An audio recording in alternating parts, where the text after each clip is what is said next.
Bom dia, boa tarde e boa noite para todos vocês que estão aí preparados para mais uma aula da nossa Escola Bíblica Dominical.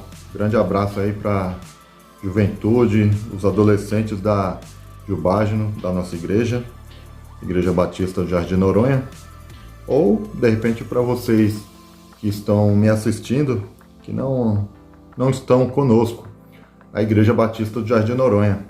Grande alegria poder compartilhar mais uma aula com vocês. Espero que Deus, assim como nas outras lições compartilhadas, Deus possa falar ao seu coração também com essa lição. Amém? Eu gostaria de começar orando para que o Espírito Santo já comece a ministrar no seu coração o tema que nós vamos abordar hoje. Amém? Oremos. Senhor nosso Deus, nosso amado Pai, no nome do Teu Filho amado, nosso Senhor e Salvador Jesus Cristo.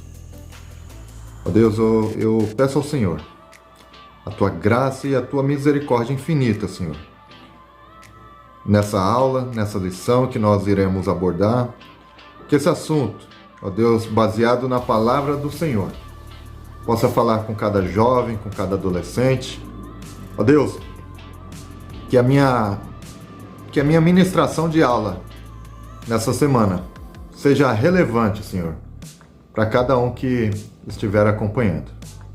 E que tudo seja para a glória do santo nome do Senhor Jesus Cristo.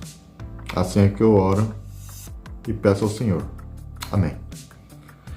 Amém, queridos. Sem mais delongas, gostaria de já compartilhar com vocês o tema da lição de hoje, dessa semana. Tem como título Vivendo em um Mundo Secularizado. A gente está naquela revista, né? O Desafio do Mundo Pós-Moderno. Um tema muito legal, muito importante e atual, né? Essa revista ela é impressa pela editora Cristã Evangélica e acredito que os temas que têm sido debatidos e compartilhados com todos tenha tido uma grande relevância, visto o momento atual que nós estamos vivendo, né? E como disse, a lição dessa semana é Vivendo em um Mundo Secularizado.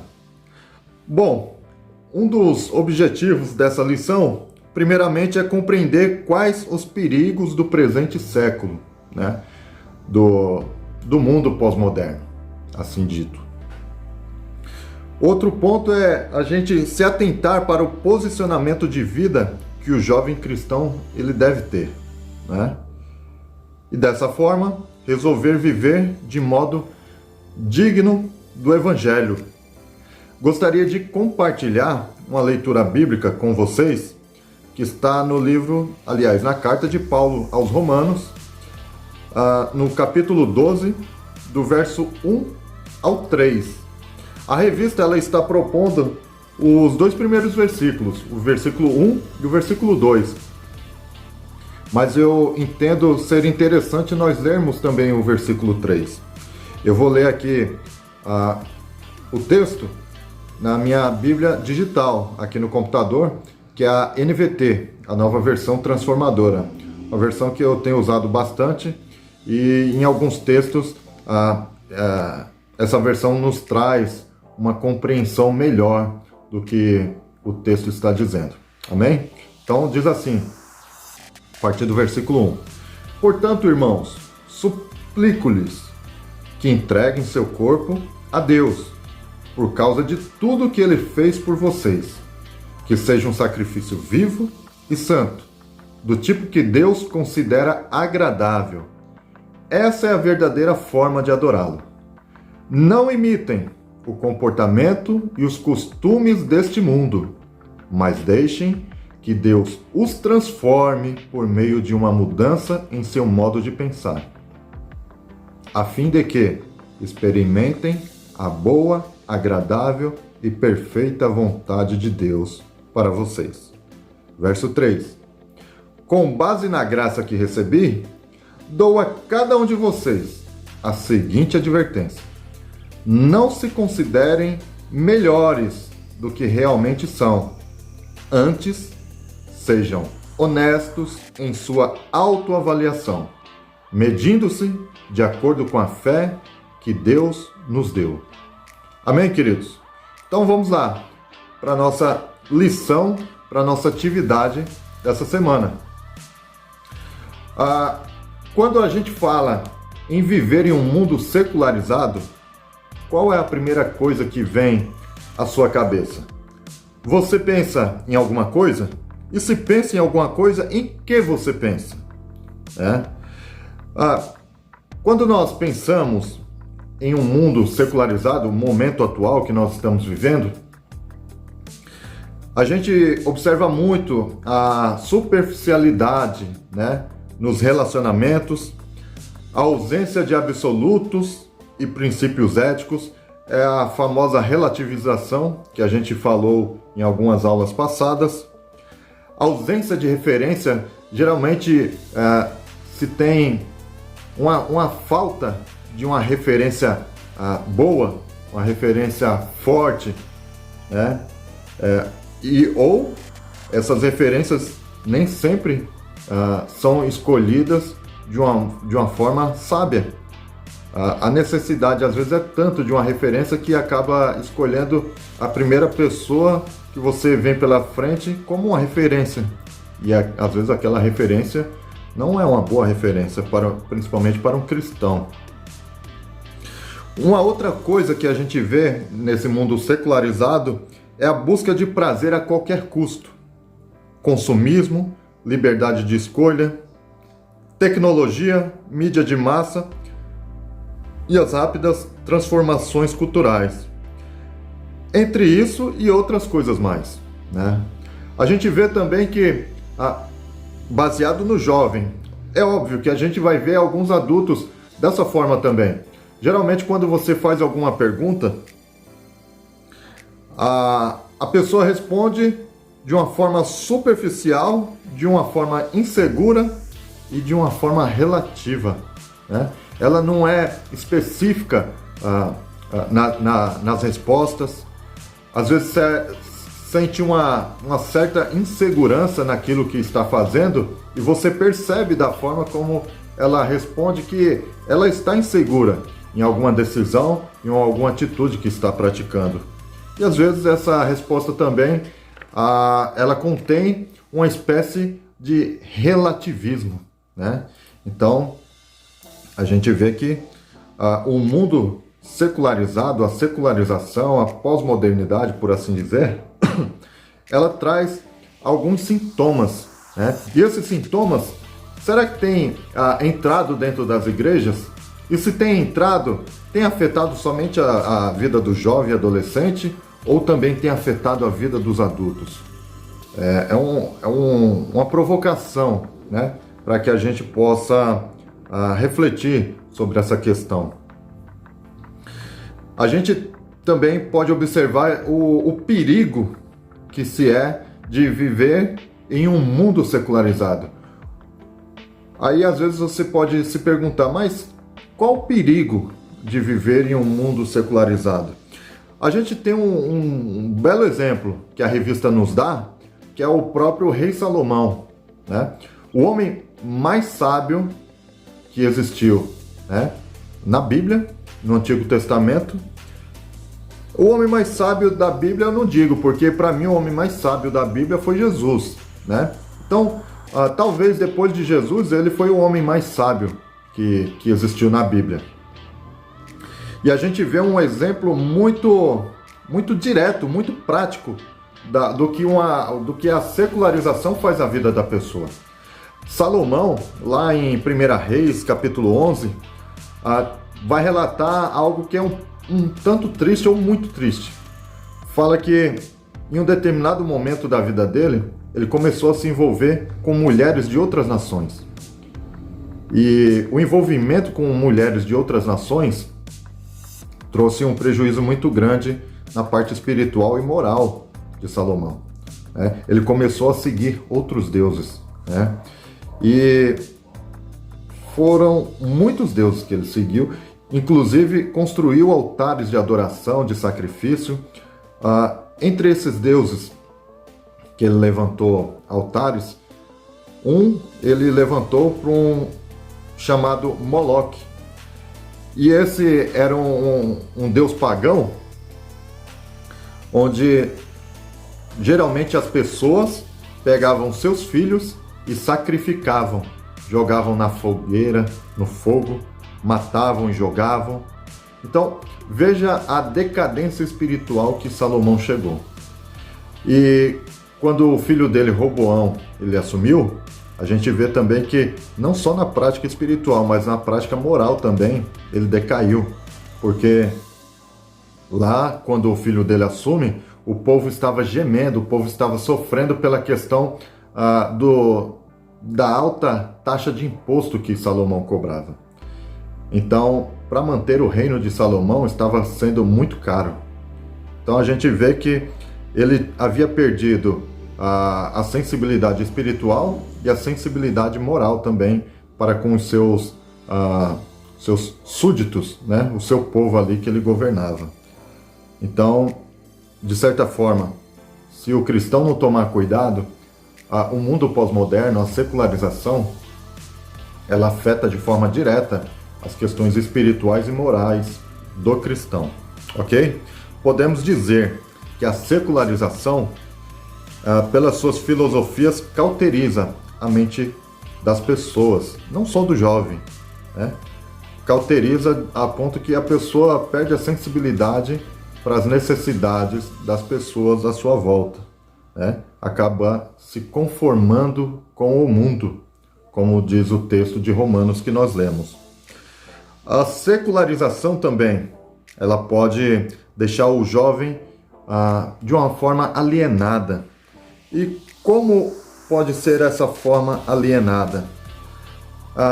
Essa forma alienada está ligada, conforme o que o autor está abordando aqui na revista, de uma forma que o jovem ele fica preso com o sistema do mundo, né? Com os ideais que a sociedade impõe. Porque o sistema, geralmente, eles estão mais preocupados em aprisionar, em conquistar a mente das pessoas. E se ele conquistar a mente do jovem, do adolescente, para ele já está de bom tamanho, porque conseguiu enjaular os ideais do jovem, do adolescente e também do adulto, né? Um outro ponto muito interessante, que essa alienação, ela começa a colocar dúvidas ou incertezas, né? De que forma? Em diversos assuntos. Às vezes a pessoa pode dizer, eu não tenho uma opinião formada e não sei o que a Bíblia diz quanto à pena de morte, sobre aborto, sobre a clonagem e muitos outros assuntos. E às vezes o jovem ou o adulto, ele diz, esse é um assunto que não me importa muito. Importa sim. São questões que são frequentemente debatidas na televisão, nos canais de televisão, até mesmo nas redes sociais, e em conversas paralelas, em conversas do contexto do trabalho, da faculdade, da escola. São assuntos que a gente deve estar inteirado. Tem um livro muito bom, e olha, irmãos, existem muitos materiais extremamente relevantes que a gente pode consumir e que nos faz ter um certo conhecimento, principalmente para nós e para momentos em que nós nos encontrarmos diante de algum tipo de debate. E tem um livro muito bom que fala sobre aborto, fala sobre clonagem, fala sobre depressão, fala sobre diversos assuntos. O nome desse livro é Bioética, uma perspectiva cristã, né? É um livro da Vida Nova e o autor é o Gilbert Meilander. É um livro muito bom, eu já li, o Thiago já leu também, então ele pode fazer alguma boa referência para vocês também. Um segundo ponto, né, do mundo secularizado é que o jovem, às vezes, ele não se importa muito para estudar, para adquirir somente conhecimento. Às vezes ele não está nem preocupado, às vezes quer entrar numa universidade simplesmente para tentar garantir um ótimo emprego, uma carreira profissional pela frente, né? E pouco se importa com as outras coisas, que é apenas conquistar o diploma. Ou às vezes o jovem específico, ele tem uma certa resistência em servir à igreja e aos irmãos, e não quer saber dessas coisas, né? Outro ponto também é que a secularização torna a pessoa, e o jovem mais especificamente, insensível, né? São tantos sofrimentos, tantas coisas que vê na televisão ou no seu dia a dia, que isso acaba amortecendo a sua sensibilidade, né? Muitas das vezes, se nós não tomarmos cuidados, nós ficamos insensíveis, amortecidos, indiferentes, e nada que não seja conosco nos incomoda. Se nada nos afetar, não afetar o nosso bem-estar, geralmente não vai nos incomodar, né? Uma estatística muito grave que eu vi aqui também é que no Brasil, só no Brasil, todo ano acontece 1 milhão de partos de adolescentes. Ou seja, 1 milhão de meninas adolescentes engravidam e dão à luz todo ano no Brasil. Isso sem contar as que optam pelo aborto. 19% da população brasileira está abaixo da linha da pobreza, ou seja, vive em situação de extrema miséria. Não sabe o que é se alimentar direito, não tem saneamento básico, não tem nada disso. Sabe aquela caminha quente que você tem para deitar nas noites frias? Essas pessoas não têm. Aquele café da manhã gostoso que a sua mãe ou seu pai faz e que você se alimenta, ou até mesmo o almoço, o jantar ou o lanche da tarde, 19% da população no Brasil não tem isso. Outra coisa que o mundo secularizado ele traz e tenta impregnar na vida do jovem e do adolescente é impulsionando a busca do prazer acima de qualquer coisa. E geralmente essa impulsão, essa instigação, ela tem duas consequências diretas nessa linha de pensamento, que é o consumismo e o processo de erotização. O consumismo tentando dar uma sensação de prazer, e a erotização, querer o prazer da forma sexual, da forma sensual.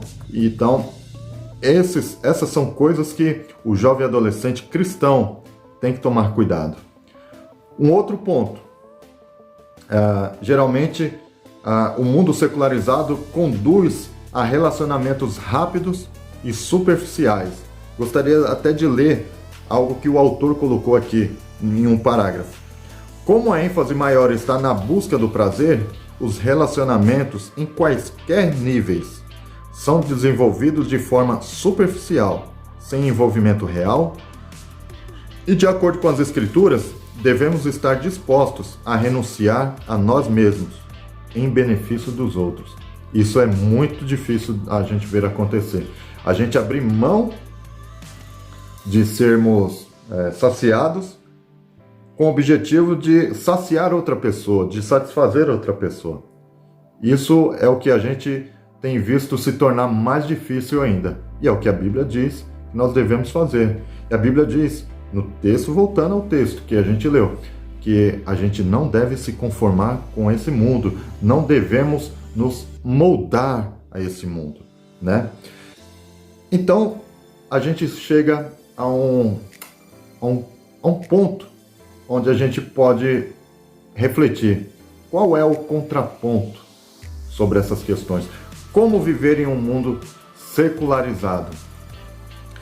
Primeiro, a gente não nos conformar com esse mundo, né? A gente não tomar a forma do mundo, né? Como diz o versículo 3, com base na graça que recebi, né? E aí ele avança e diz, não se considerem melhores do que os outros. Então, uma grande coisa que a gente vê negativa do mundo atual, assim como na época de Paulo, é que as pessoas se acham melhor do que elas são, né?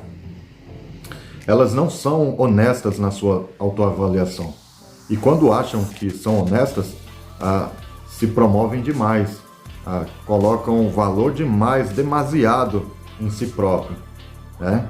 E não se mede da forma como Deus quer que nós nos medimos, nos meçamos, né? Se for a palavra correta a usar. Então, às vezes a gente se valoriza a tal ponto que a gente desvaloriza outras pessoas. A gente sabe aquela espécie de a gente se achar a última bolacha do pacote ou a última Coca-Cola do deserto. Tem muita gente que se acha dessa forma. E é dessa forma que muitas pessoas, inclusive muitos jovens, estão quebrando a cara. Estão dormindo na mancada e acordando no vacilo, né?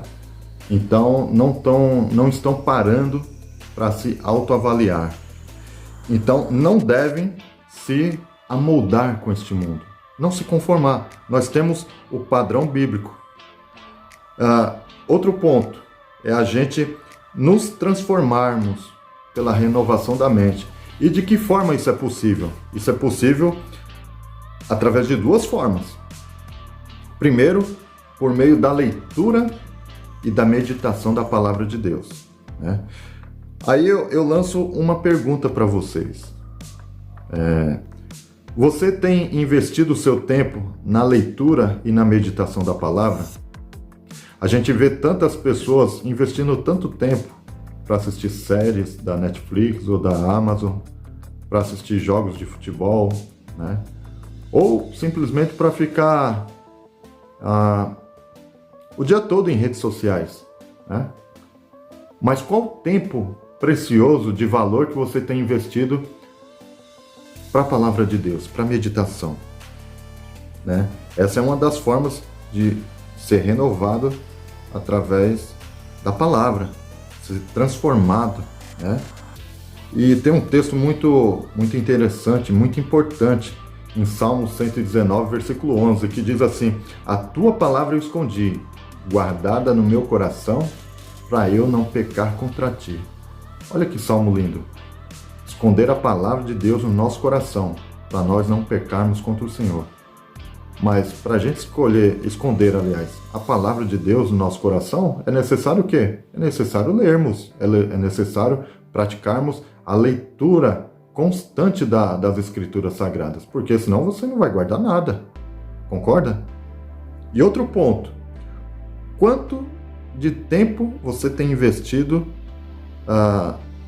em oração para se relacionar com Deus? É outro ponto. Se você não lê as Escrituras, você não medita o que as Escrituras têm de aplicação para a sua vida, o Espírito Santo, ele faz isso, né? Se você não estiver sensível a ser convencido pelo Espírito Santo do pecado, da justiça e do juízo, você está correndo um sério risco da sua mente estar cauterizada, tá bom? Então, e qual é o tempo de qualidade que você tem orado ao Senhor? Pontos para se refletir. Caminhando para a conclusão da nossa aula dessa semana, é importante que você, ao final desta lição, faça uma avaliação sincera de como você tem vivido. O que tem feito a sua cabeça? Eu acho isso uma pergunta muito forte. O que tem feito a sua cabeça? O que tem dirigido os seus pensamentos? O que tem norteado os seus ideais? Quem você tem seguido, né? A gente sabe que existem tantas referências, e comentamos no começo da aula, às vezes a falta de referência. E às vezes existem referências em demasia, né, em grande quantidade, mas são referências totalmente fora dos padrões bíblicos. Nós temos uma referência padrão, que serve tanto para homem quanto para mulher, que é o Senhor Jesus. O Senhor Jesus Cristo é a nossa melhor referência, o nosso melhor padrão de cristão. Então, devemos procurar seguir ao Senhor, seguir aos seus exemplos. E outro ponto para refletirmos: onde todos esses pensamentos estão te levando? É algo a se pensar, é algo a refletirmos, que Deus possa te conduzir, que você possa estar sensível à voz de Deus. Espero que essa aula possa ter contribuído de uma grande forma para a sua vida e que você possa refletir sobre a palavra de Deus, sobre as lições que nós acabamos de abordar, tá bom? Se você puder, se quiser também, compartilhe essa lição, a lição dessa semana com seus amigos, seus parentes, tá bom? Que Deus continue te abençoando e que você não se amolde aos padrões desse mundo. Deus abençoe a todos, forte abraço, em nome de Jesus Cristo.